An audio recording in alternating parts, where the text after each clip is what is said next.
When I spoke to Chhajer sir, he told me that understanding cough as causative factor for metabolic disorders and allied disorders, that I have to share with you. So as we know that the three necessary functions of any of the non-tribal open system is a input, turnover and output, and storage. So we know that input, output, it is attributed to Vata, turnover is attributed to Pitta, and the storage part is attributed to Kapha. That we have seen through the respected dignitaries' lectures, Oza sir and Khandel sir. So we can define Kapha dosha as a physiological element regulating. It's not physical, it's a physiological composure of the body. It's very, very important that physiological element regulating physiological composure of the body. That is what we can call as Kapha dosha. And as we know that Visarga Adana Vikshepa Soma Surya Nilayatha Dharyanti Jagadeham Kapha Pitta Nilastatha. I'll not elaborate on this slide, but it is a Lokapurush that we know that it is coming from the universe in the body. So we know much details about it. And the system of fluid balance, I am very, very clear with this. The system of fluid balance of the body, that is maintained by Kapha dosha. So that is the work of universe, that is maintaining equilibrium of the universe as well as the body is the basic need. And out of that, the system of fluid, any fluid in the body that is maintained by Kapha dosha, then the system of Agni is maintained by Pitta dosha, and the system of vital forces as elaborated by Oza sir, that is maintained by Vata dosha. So Kapha, the word Kapha, also known as the Shleshma, is derived from the word Shlish, meaning to embrace or stick. I will not go into the much details into this Kaya Sampradaya because everybody knows the properties of this Kapha dosha. Here I want to emphasize very, very important thing that Charkacharya, though he has not elaborated Vata, Pitta Kalakalya and Kapha Kalakalya, he has given very unique words into the sentences of Pitta and Kapha, and there are certain keywords into this lecture, and the main important keyword is a Dadharya, Shaithilya, Abhishandya, Swashakti and Kleda. These are the important words which land a today's person into more and more metabolic or Santarpanjani values where Kapha is more related to it. So here no other properties of Kapha has been mentioned, but the most important in the first line he has mentioned that Kupita or Kupita Shubha Shubhani Karoti Tadyatya Dadharyam Shaithilyam. So this Dadharya and Shaithilya are the two important components that is giving a support to the system, giving the strength, compactness to the tissue. That is the Dadharya, and opposite to is the Shaithilya, which is given by the clade. That's why the keyword clade is very important to the lecture, which will be coming into the next slide. So again, the basic concept that Kapha is coming from the composed from Prithvi and Jala elements, heavy and cold in nature, and soft, oily like ghee, stable, sticky, gum, slippery. So these are certain properties of Kapha dosha which has been elaborated by Shushruta. And here again, a very important concept he has elaborated that sa tatrastha eva swashaktaya sheshadam sleshma snananam. Swashaktaya, that is by itself original power. Swashaktayaha श्लेष्म स्थानानाम शरीरस्य उदक कर्मणा अनुग्रहं करोति. So उदक कर्मणे इति क्लेद पूर्णायुक्ताम and क्लेदयति आर्द्री करोति. So as Khandel sir told that there are certain normalities and there are certain pathologies created by the doshas into the dhatus. The biggest pathology which is created by the Kapha dosha into the dhatus is Kledayati Ardri Karoti, that is excess Kledayati. So that we are going to see into the next slide. So again, one of the important thing here I want to emphasize that Madhuryatva Pichilatvacha Prakledyatva Cheti Aharasya Iti Shesha means not only Ahar, but every part where there is a Dravatva. That Dravatva is given by Kapha dosha. That's very, very important. And again, I'm telling that the compactness and the laxity means Dadharya and Shaithilya, these are the two important components where the tissue pathology starts, where the cell pathology starts. Because in the today's era, we have to think it about the cellular pathology when we consider the Vata, Pitta and Kapha. So here again, when the सशक्त्या शेषाणाम श्लेष्मस्थानानाम शरीरस्य च उदककर्मणाम अनुग्रह. So स्वशक्त्या आत्मवीर्येण. So here again आत्मनिर्भर, Kapha is also आत्मनिर्भर. स्वशक्त्या आत्मनिर्भरेण, but for what purpose? Only udakakarmane iti kledana purnanadinam. So udakakarma and kledana purna, here it is आत्मनिर्भर, स्वशक्त्या आत्मनिर्भरेण, आत्मवीर्येति प्राकृत गुणेन. And again, it is again nourishing all the indriyas. As Oza sir told that all the indriyas are stimulated, motivated by the Vata dosha. Here the nourishment of all the indriyas, that is indriyanam shrotra tvak chakshu jivva grananam anugraham karoti swakarya samarthyam janayati. So these are the important components what Kapha can deliver to the tissue.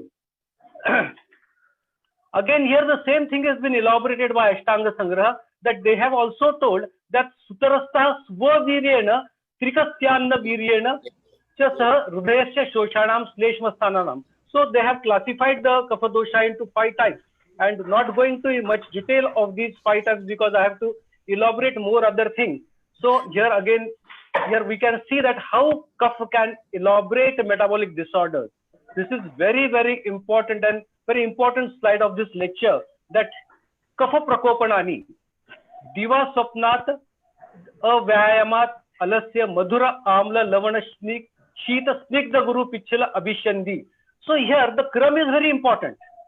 As in the previous lecture, sir told that the kram of prana, apana, prana, udana, vyana, all these krams are important. Similarly, here the kram is also very important.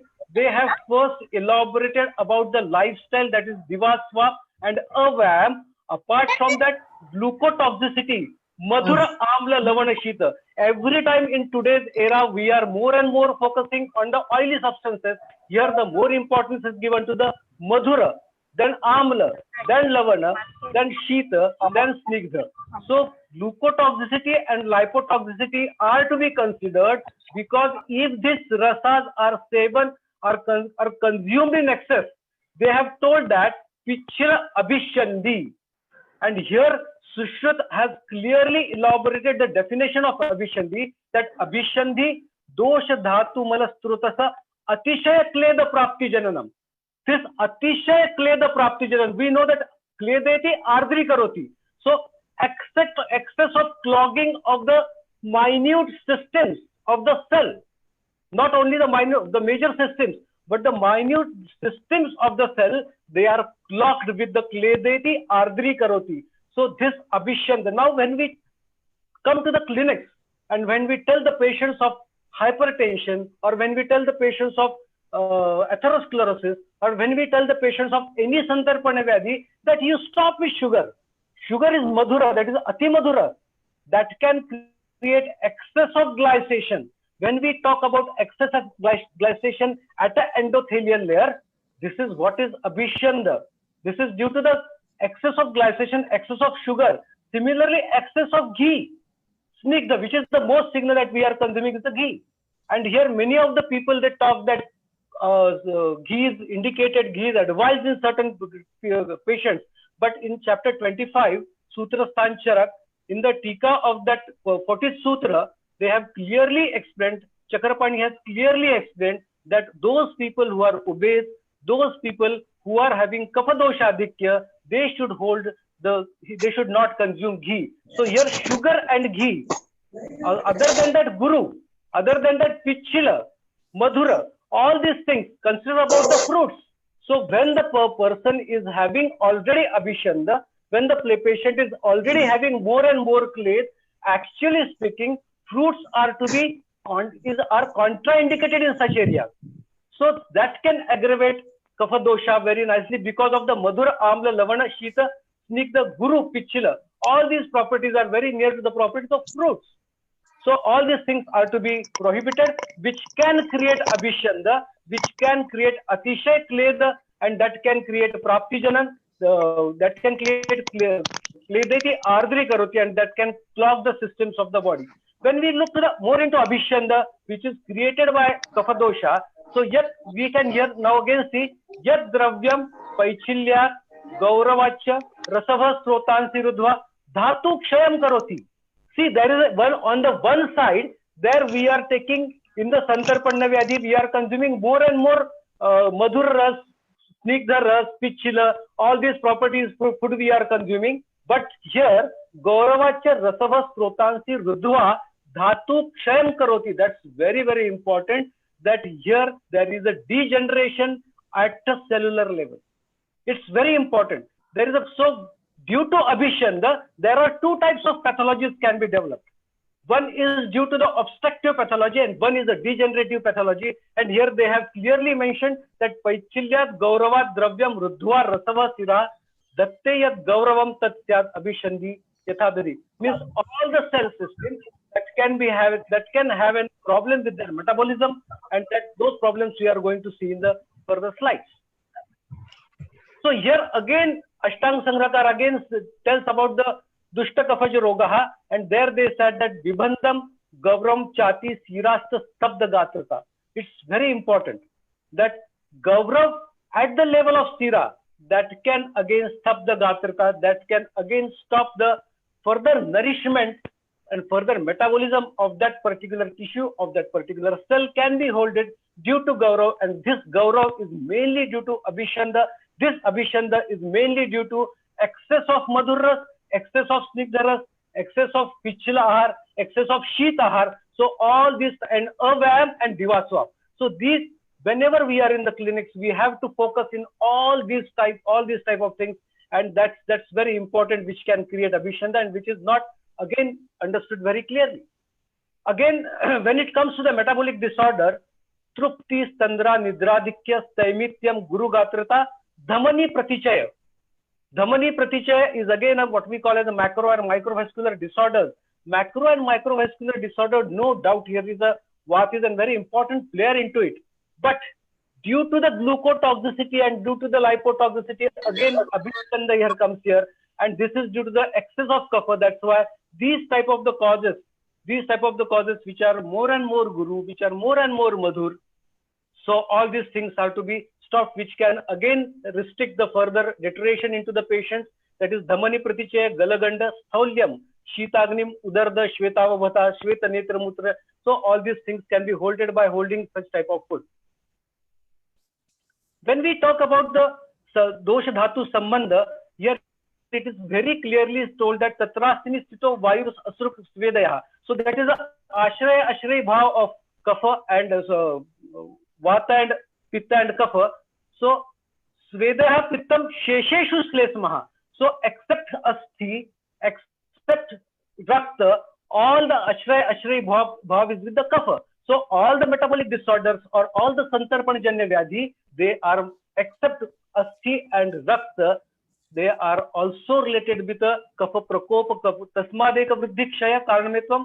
So Sadaiva hi Vriddhi Prayo Atisarpanam Uchate. So wherever there is a Vriddhi, it is due to Atisarpanat. Here again Ashtanga Hridaya also tells that Prayo Vriddhi Sarpanat. So this excess of Sarpana, I every time tell when it comes to the Kapha Dosha Vyadhi. So everybody in the today's era is over nutritious, and we are not giving much attention to the nutrition. People are behind all vitamins, all minerals, all vegetables, all fruits, not looking towards the need of the body. So this over nutritious disorders are due to this excess tarpana. So this is Vriddhi Prayo Ati Santarpanam Nimityaha. So this Ati Santarpana, it can create Kapha Prakop and it can land into metabolic disorders.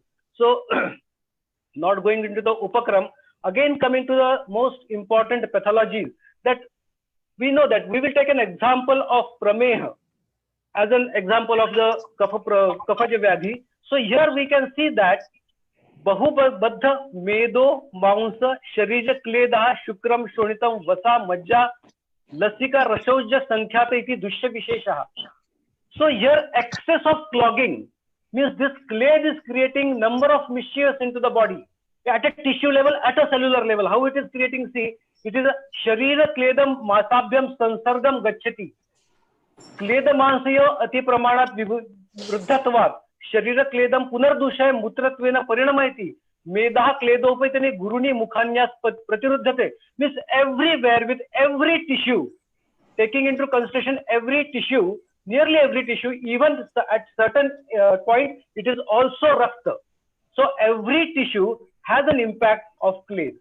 So clade is to be controlled very perfectly. And if we want to control the clade, first of all, we have to go for the causes. So as Ashtanga Sangrahakar has also mentioned it in the 23rd chapter of the Sutra Sthan, that we have to first do the Hetu Viparit Chikitsa.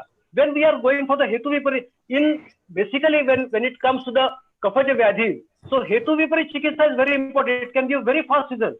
So here we have to consider the Hetus, and here the biggest Hetu is Jala.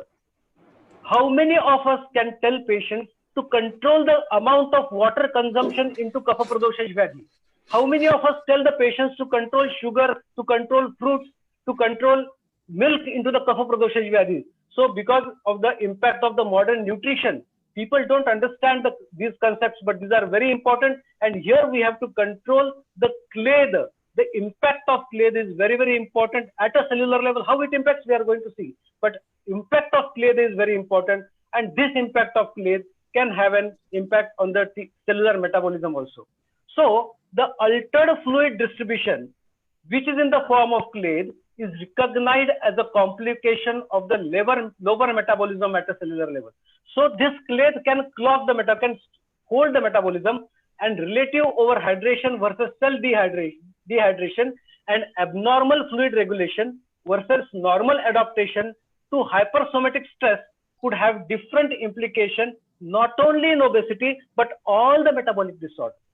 So that's very important. So clade formation can be more observed in Kaphaja Prameha or all the Kaphaja Vyadhis or Stulata due to excessive irritation of Kapha and Meda. So clade formation can be compared with plasma hypertonicity as a response to hyperglycemia or as a response to overhydration. So the concept of overhydration can be related. I'm not taking it exactly, it is like that, but it can be related with the overhydration at an extracellular level, which has an impact on the cell metabolism. So clade in vitiated state, no doubt clade is important, that is one of the part of the Ahar Parinam Karbhav, but clade in vitiated condition disturbs the microenvironment of the tissues or dhatus at a cellular level. That's very important. So the clade is to be controlled. Now, how to identify it? That's very important. So we'll take an example of atherosclerosis because Dhamani Pratichaya has been given over there. So mechanisms which are involved in atherosclerosis is the oxidation of LDL, and as we know that compactness, stickiness is one of the important property of Kapha dosha. So stimulates monocyte binding and produces of the chemotactic factors in the blood, lead to the adhesion of the monocytes to the endothelial cell. So wherever in any fluid system of the body, I'm talking wherever in any fluid system of the body, wherever there is an excess of adhesion molecules, wherever there is an excess of adhesion molecules, here there it comes that is the Kapha Prakop, and that clade is creating an important role. So when it comes to the excess intake of fats, again you can analyze with the activation of nuclear factor kappa B, which stimulates inflammatory and chemotactic factors, and there is an increase in the vascular cell adhesion molecules, there is increase in the endothelial leukocyte adhesion molecules, there is increase in the intracellular adhesion molecules, and that we can cancel. It is not exactly like that, but we can compare up to certain level that yes, it is due to the clade and the clade is due to the Kapha Prakop, that we can see. Even in glycation, what is glycation? Glycation is again a clade. Glycation on the RBCs, glycation on the tissues, glycation on the hepatocytes, glycation on the endothelial layers. Or what is this? This is all about the Kapha Prakop, and that is all the clade we can identify. So here we can take a different example again, that Sa Prakupita Kshipram eva Sharira Visrupti Labheta Sharira Shaithilyat. So here, as Khandel sir told, that there are two words, one in the Prameha Nidan, second in the Kushta Nidan, that Kshipram and yet Yugapat Prakopam Apadyante. So when it is this clade that can have a immediate prakop, and it can Yugapat Prakopam Apadyante, that so wherever the clade goes, wherever there is an excess creation of the clade, This creates shaithilya, that is laxity in tissue, is mostly due to the vitiated kleda. So if it goes to the twacha, if it goes to the skin, it can create kushta. If it goes to the smooth muscles, it can create atherosclerosis. If it goes to the skeletal muscles, it can create insulin resistance. If it comes to hepatocytes, it can create insulin resistance at a hepatocyte level. So wherever there is a excess fluidity, that is due to clade, which can disturb the metabolism of the cell. That is the very important point I want to focus. So vasa and lasika are also said to be the dushas in prameya. So here vasa in fat situated in muscles in normal condition, lasa is in between two muscles as explained by Chakrapani. So lasika mansatva gatari udaka bhagha वक्ष्यति हि शरीरे यत् मांसगतद्वरे udakam tat lasika shabdam labhate. So these lasika are also deranged by kleda, and when the lasikas are deranged by kleda, the intermuscular fluids are having important role in muscle turnover, maintaining vascular volume, transcapillary fluid filtration, which allows continuous turnover of water bathing tissue cells, provides the medium of diffusal flux of oxygen and nutrients required for cellular metabolism and removal of metabolic products in the muscles. So it can create a very strong insulin resistance. The biggest tissue for insulin resistance is the skeletal muscles. So here, that's why I have put this slide over here. So coming to the kleda, what type of pathology a kleda can create? So coming to the kleda can create obstructive pathology and degenerative pathology, as explained in the definition of abhishanda, because abhishanda can create dhatu kshay due to the obstruction. So more extracellular fluid at a cell level, clogging the chemical signals and stress-induced cell death. That's very, very important. That cell death can occur due to this kleda, and kleda is the only responsible factor which can create cell death or can create inflammatory pathology differently for different tissues. Now here comes the question that if the pathology is getting created by the kleda, that is, it may be at a cellular level inflammation, this inflammation at every tissue level can be identified by the biomarkers. There are thousands of biomarkers. Unfortunately, when we are in Ayurveda research, we are not identifying the pathology with the help of biomarkers, but we are going for the very raw parameters. But going for a proper biomarker, we can identify the pathology of kapha prakop, we can identify the pathology of kleda, we can identify the pathology of abhishanda by the correct biomarker, or it can be, this pathology can be due to endoplasmic reticulum stress, that is ER stress, or oxidative stress, and the cell death, that is stress induced. So this excess clogging into the extracellular fluid or into the intracellular fluid, that excess clogging can induce cell death into the patients. So if you categorize the cell death or stress on the cells, there one is the apoptosis, which can be attributed to vata, but second is the autophagic cell death, which can be attributed to again vata. Necrosis can be attributed to pitta, heat shock response can be attributed, but the most important is the cellular stress response. Because apoptosis and autophagic cell death, okay, they come regularly, but necrosis doesn't occur regularly. Cellular stress response occurs into day-to-day life, which is an attribute of kapha dosha. So this cellular stress response can be identified very, very correctly. Kleda can be identified very correctly. Abhishanda can be identified very correctly with the help of certain, there are hundreds of biomarkers as per the tissues. That's why the sentence I have put, can create inflammatory pathology differently at different tissue level and can be identified at a different tissue level. So this can all be identified with the help of molecular biology, and thus hetu, it leads to abhishanda. Whatever the hetus, kapha prakopak hetus we have seen, that leads to abhishanda. Yes. Savneesh sir, again my job. Yes, it is the last slide. It's the last slide. So it is a hetu. Great. Abhishanda leads to abhishanda. Abhishanda leads to vitiated kleda. And this vitiated kleda can lead to mitochondrial dysfunction, insulin resistance, increase in the adhesion molecule. So this adhesion molecule can be anywhere wherever there is a fluid, and multiple pathologies as per dhatu status. So this is the pathology of the kapha prakop and the kapha dosha, which can be seen, which can be observed through molecular biology. So thank you very much.